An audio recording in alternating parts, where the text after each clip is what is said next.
I remember the sound first, the thin, cold buzz of the hospital's fluorescent lights. It filled the waiting room like an unspoken warning, vibrating in my chest as I walked in beside Aunty. Her steps were small, hesitant, as if she already sensed the cold storm waiting inside. The family sat scattered across the chairs, but none of them looked up with warmth. Their silence felt rehearsed. The moment Monica saw us, something in the air shifted. She pulled her newborn closer to her chest, not gently, but protectively, like Aunty was some threat contaminating the room. I felt it immediately. Something was very wrong. I forced a smile, trying to break the tension, but Monica's lips curled in disgust. Then she raised her voice, loud enough for nurses, strangers, and every relative to hear. "Please don't come too close. You don't deserve to hold my baby." My stomach twisted. Conversations around us died instantly. Every pair of eyes swung toward Aunty, waiting, judging. Aunty froze where she stood, her frail hands tightening around the edge of her shawl. She whispered, almost apologetically, I just wanted to bless my grandchild." Her voice cracked in a way that made my throat close up. Years of longing were tucked into that one trembling sentence. Monica scoffed, flipping her hair back. "Bless, you failed as a mother. Don't pretend you're qualified to be a grandmother." Behind her, Monica's sister laughed loudly. Honestly, if she raised her son right, he wouldn't have abandoned his child before birth. I felt the words like punches to my ribs. Auntie's cheeks flushed a painful red. Her hands trembled at her sides as if she couldn't decide whether to hold herself together or reach for the grandchild she was being denied. A nurse stepped forward, uncomfortable, trying to de-escalate. But Monica lifted her chin and said, "Actually, let's settle this properly. Family vote. Should she even be allowed near the baby?" Relatives shifted, murmuring excuses, retreating from Aunty as if siding with her would cost them something. Weak nods, averted eyes, silent betrayals. I wanted to scream at them, but before I could say a word, Monica delivered the blow that shattered the room. "Until the DNA results come back, proving this child is even connected to your family, stay away from us." Aunty gasped softly. Pure confusion, pure pain. She didn't know. She didn't even know a DNA test had been ordered. Her knees weakened, and for a terrifying second, I thought she would fall.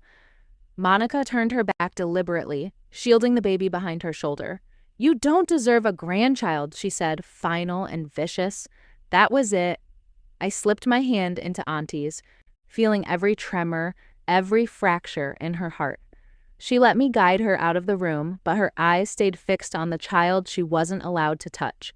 And as the sliding doors closed behind us with a mechanical hiss, something inside me broke too. This wasn't just humiliation. This was cruelty with an audience. What? We stepped outside, the world suddenly too bright, too loud. Auntie's voice came out as a cracked whisper. Maybe they're right. Hearing her say that, hearing her doubt her own worth, ignited something violent in me.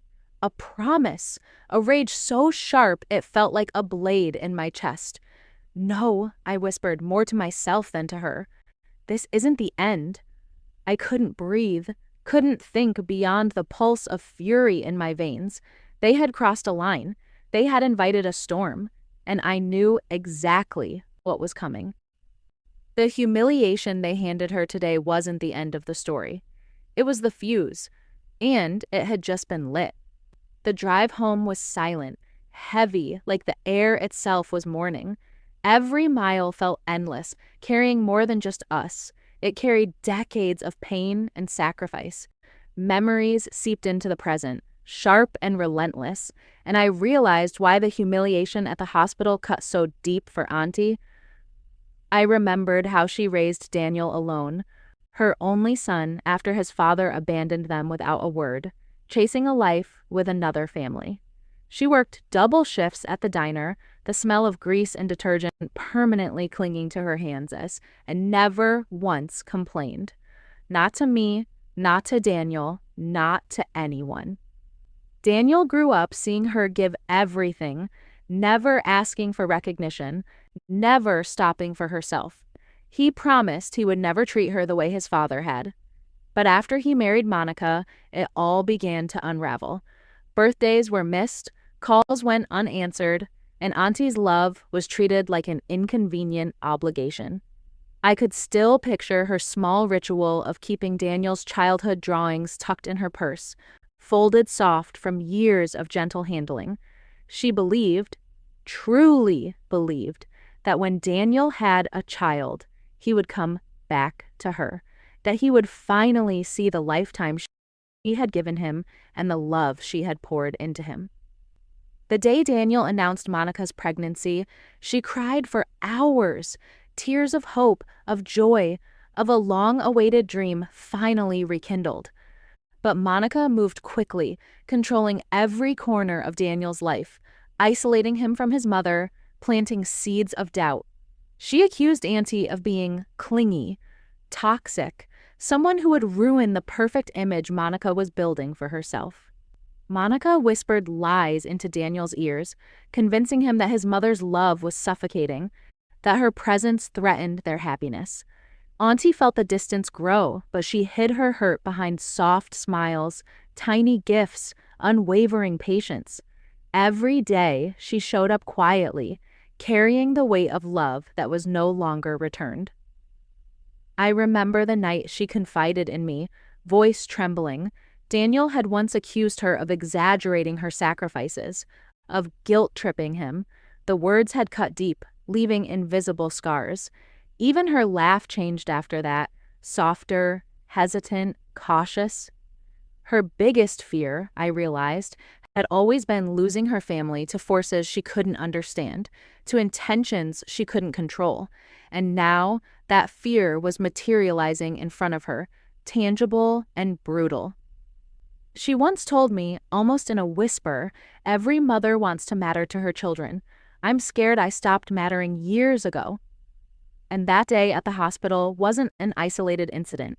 It was the peak of years of subtle cruelty, a culmination of calculated insults she had never confronted. Monica had positioned herself as the real head of the family, quietly erasing Auntie's presence, rewriting the rules of what a family should look like. The DNA test, I realized, wasn't merely an insult. It was a declaration of war. And in that moment, I made a silent promise to Aunty, without a word spoken aloud. This story would not end with her in defeat. Not today. Not ever. The next morning, Aunty sat at the kitchen table, her hands wrapped around a cup of tea that had long gone cold. Her eyes stared blankly at the surface, as if hoping forgiveness might materialize from the steam. The room smelled faintly of burnt toast, but I could only smell the tension, the lingering weight of the humiliation from yesterday. I couldn't stay quiet. I picked up my phone and dialed Daniel, my fingers trembling as the line rang over and over. Finally, he answered, his voice dripping irritation. "What now?" he snapped. I told him about Monica, about the way she had shoved Aunty aside, the cruel words, the laughter from her sister, the public shaming in the hospital room. Daniel's sigh cut through me.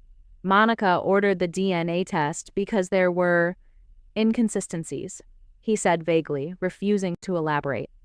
She told me I should accept boundaries, that Aunty shouldn't force a relationship with the baby, I pressed, trying to make him see. His next words made my blood boil. "Maybe all this tension is because of your mother," he said, as if Aunty herself had created the storm, not Monica. I felt my hands clench. "She humiliated her in front of everyone. Do you not see that?" He waved it off. "Monica was just emotional after giving birth. You're overreacting." Then, abruptly, he ended the call. "Stay out of our family matters." Click. Aunty overheard the conversation. Her lips trembled. She pretended to wipe crumbs from the counter, but I could see the raw pain hiding beneath her forced calm. Later, the phone rang again. It was one of the extended aunts, gossip dripping from her voice. Monica had told everyone the baby might not even be from Daniel's side. Suddenly, the whispers that had been simmering erupted. Relatives started questioning Auntie's entire motherhood. A family WhatsApp group lit up. Messages accusing Aunty of creating drama flooded in. Screenshots circulated showing Monica claiming Aunty had been using emotional blackmail for decades. Auntie's voice broke, barely audible. I must have been a terrible mother for my own son to doubt my bloodline. I couldn't let this stand. I started digging into the hospital files, messages, and timelines. Monica had filed the DNA test before the baby was even born. This was deliberate, calculated humiliation, not postpartum emotion. The tension escalated when Monica's sister posted a cryptic status. Some people don't deserve grandkids. Aunty stopped eating properly, curling her shoulders inward, trying to shrink into herself. Her presence had been weaponized, and she felt it. I made a choice then. Enough was enough. I began gathering evidence, screenshots, voice notes, messages, every shred of manipulation I could find. Every new piece revealed something darker. Monica wasn't merely cruel, she had something to hide. And the DNA test? It wasn't just a tool for humiliation. It could become the weapon that exposed everything she had tried to bury. 2 days later, my phone rang unexpectedly. The call came from the hospital's genetic testing department, and the voice on the other end was calm, but carried a weight that made my stomach clench. "We need your mother present when we release the results," the nurse said. A secondary revelation was discovered. My heart skipped. Secondary revelation? What could that even mean? I turned to Aunty, who sat stiffly on the couch, hands clasped tightly in her lap. Her eyes were wary, haunted. "Do we have to go?" she asked softly, fearing that whatever awaited her would shatter the last pieces of dignity she still carried. "Yes," I said firmly, "we need to see this through." The drive to the hospital was silent. Each red light felt like it stretched time. Each passing car a reminder of how close we were to uncovering the truth. When we arrived, the doctor's expression was unusually serious. He asked if Daniel or Monica would be coming. I shook my head. "No, just us." He hesitated, choosing his words carefully. "The DNA test wasn't requested to confirm paternity," he began slowly. "It was requested to verify whether your mother had any biological connection to Daniel at all." Shock rippled through the room. Auntie's lips parted, whispering in disbelief. "What are you saying?" The doctor continued, his voice steady. "The results show she is Daniel's biological mother. However, Daniel does not match Monica's baby." Heck, the world spun. My chest tightened. The truth landed like a hammer. The baby, the one they used to humiliate her, wasn't Daniel's child. Auntie's hand flew to her mouth, trembling. Tears formed, but they weren't tears of hurt. They were tears of awakening, of realization that years of manipulation and humiliation had been built on lies. The doctor added carefully, "Monica likely knew the risks, which is why she insisted on testing." The revelation hit like a lightning strike. A power no one expected had just landed squarely in Auntie's lap. As we walked out, I watched her posture shift. Her shoulders, once stooped from decades of carrying invisible burdens, slowly straightened. It was subtle, but it was a reclaiming of a lifetime of stolen worth. I looked at her, my voice low but intense. "Aunty, you realize what this means?" Her eyes blazed with a fire I had never seen before. "Yes," she said. "They tried to erase me, but now the truth will erase their lies." In that moment, something inside me snapped. The protector in me fully awakened. The humiliation was over. Now, the reckoning was coming. We drove home in silence, but this silence was different. Charged, focused, ready. Every red light, every passing car felt like a countdown to what was next. I began drafting a plan, thinking through every way to confront Daniel and Monica publicly, legally, emotionally. Aunty didn't stop me. For the first time in decades, she didn't plead for calm or forgiveness. She wanted justice, and for the first time, I knew we would give it to her. Ciao. The next morning, I called a family lawyer.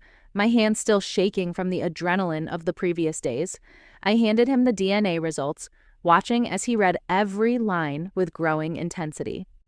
"This gives Daniel legal grounds for full separation," he said finally, eyes narrowing. "And your mother, she needs to confront Monica publicly. She can't let Monica twist the narrative first." We decided to gather the entire family at Auntie's house under the pretense of a welcome ceremony for the baby. The invitations were casual, friendly, but the plan was anything but. Monica arrived late, baby in her arms, her smirk sharp and victorious. She looked around, confident she had already won.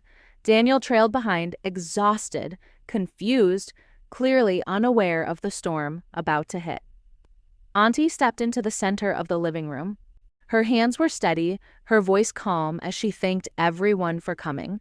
There was no tremor, no hesitation, just quiet authority. Monica rolled her eyes, muttering under her breath that Auntie was making everything about herself again.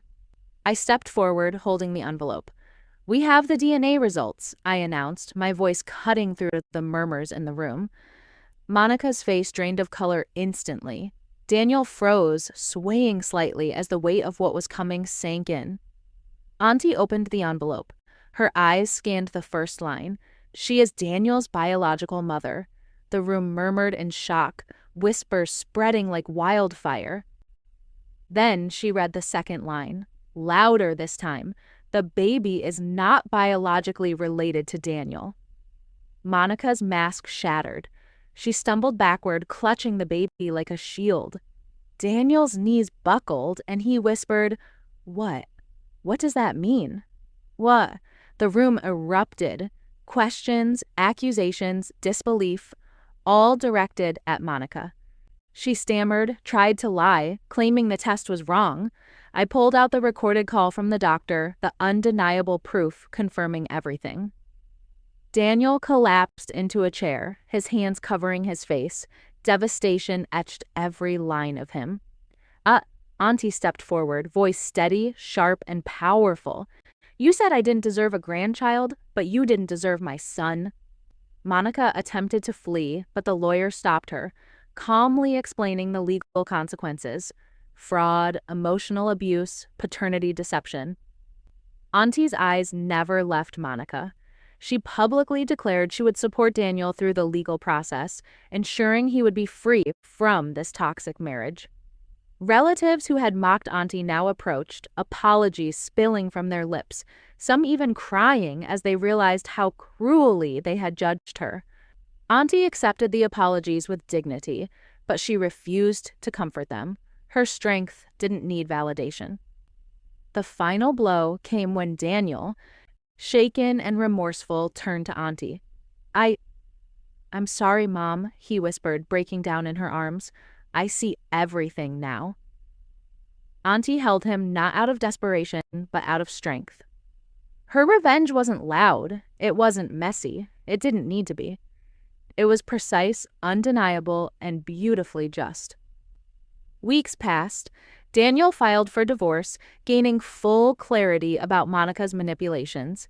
Each court date, each meeting, I watched as Auntie attended, not as the pleading mother of the past, but as a guardian of truth, respected and unwavering. Monica moved out, leaving behind bitterness, but no power left to weaponize. The walls of the house seemed to exhale with relief. So, family group chats, once filled with gossip and blame, transformed into apologies, invitations, and attempts to reconnect. Auntie stayed selective, responding only where she saw sincerity. She no longer tried to earn love. She waited to see who actually valued her. Daniel slowly healed, turning his attention to rebuilding his life and repairing his bond with Auntie. Their relationship, fractured for years, grew stronger with each shared meal, each conversation, each quiet moment of understanding. Auntie began reclaiming small joys, gardening again, cooking her favorite meals, even attending community events she had once avoided. She became someone the family admired, not someone they pitied.